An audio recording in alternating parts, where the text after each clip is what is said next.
And Mr. Larsen, you're recognized. Thanks, Mr. Chair. And I want to thank the ranking member for indulging me. I want to thank you for scheduling this hearing for the fiscal year 24 budget requests of MARAD and the FMC. The first in a series this committee will hold to inform us on maritime issues. The MARAD's purpose is to promote the U.S. maritime industry while the FMC protects consumers and monitors shipping company practices. Ocean shipping is dominated by foreign shipping companies with U.S. flagged operations comprising less than 2% of imports and exports. The supply chain crisis and ongoing international conflicts demonstrate the need for a robust U.S. maritime presence. The President's fiscal year 24 budget request for MARAD includes a 2% increase and a 14% increase for FMC, both welcomed increases. Under MARAD, this year's budget request includes an increase for the United States Merchant Marine Academy to address long-term infrastructure needs and culture changes around sexual assault and sexual harassment.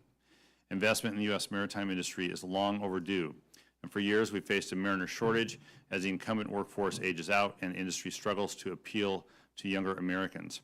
Admiral Phillips, I do expect to hear how MARAD is promoting the industry and getting ahead of this particular growing issue. I'd be remiss if I did not bring up the work of Admiral Phillips and Deputy Administrator Leslie, the work they've done to address sexual assault and harassment both at the U.S. Merchant Marine Academy and across the commercial industry.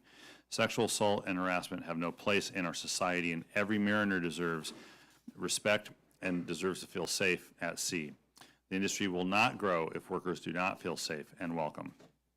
The President's budget includes increases for MARAD's Marine Highway Program and the Port Infrastructure Development Program as well. Infrastructure investments in U.S. seaports and their intermodal connections, both on the land and in the water, provide opportunities to bolster our economy, create and sustain jobs, and enhance our international competitiveness. Strong and sustainable federal investment in seaport-related infrastructure is critical to the economic and environmental health of the United States.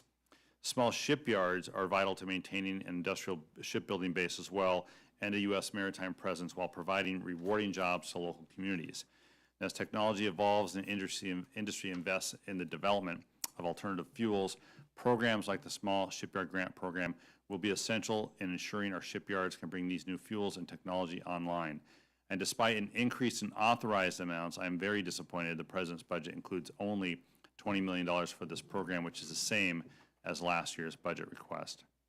Last Congress, we passed the bipartisan infrastructure law, which included $2.25 billion over 5 years for the Port Infrastructure Development Program, the largest investments since the launch of that important initiative. These grants will bring U.S. ports into the 21st century and provide needed funds to reduce emissions and strengthen the supply chain. Since 2019, over $6 billion have been requested by applicants for these grants, demonstrating the demand for them. Between 2010 and 2019, China invested billions in domestic and foreign ports to broaden its global maritime influence. Economic and national security relies on a maritime power. The government of China understands this, and it's time that we do too. Small ports are part of the lifelines to our local communities and are a critical part of the supply chain that can ease congestion at our large ports. That is why it's so important that we get robust funding in the PIDP. I want to commend Admiral Phillips and MARAD for their work on the BIL funding and look forward to seeing what projects are selected this fall. Last Congress, this committee passed the Ocean Shipping Reform Act of 2022, and under Chairman Maffei's leadership, the FMC has been quick to implement new requirements for ocean carriers and to investigate unfair shipping practices. FMC will require more funding and personnel to fully address the new investigative and prosecutive authorities that we provided it under law. I'm heartened to see the President understands this and included in the budget request a 14% increase for FMC.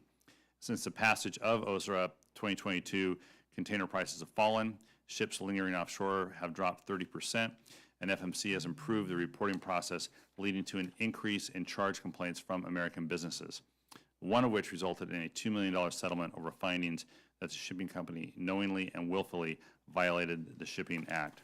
These actions are important. Finally, I'll just say the committee has jurisdiction over the Marine Debris Program at NOAA. Through this program, NOAA determines the sources of, reduces, prevents, and removes marine debris from our oceans and to mitigate their impact on marine environment and navigation safety. This is a critical program for the Pacific Northwest, for the Puget Sound and the Salish Sea. I look forward to reauthorizing that as well. With that, I thank the Chair and the Ranking Member for the indulgence. I'll be back for questions, and I don't yield at any time back because I have none to yield back. Thank you.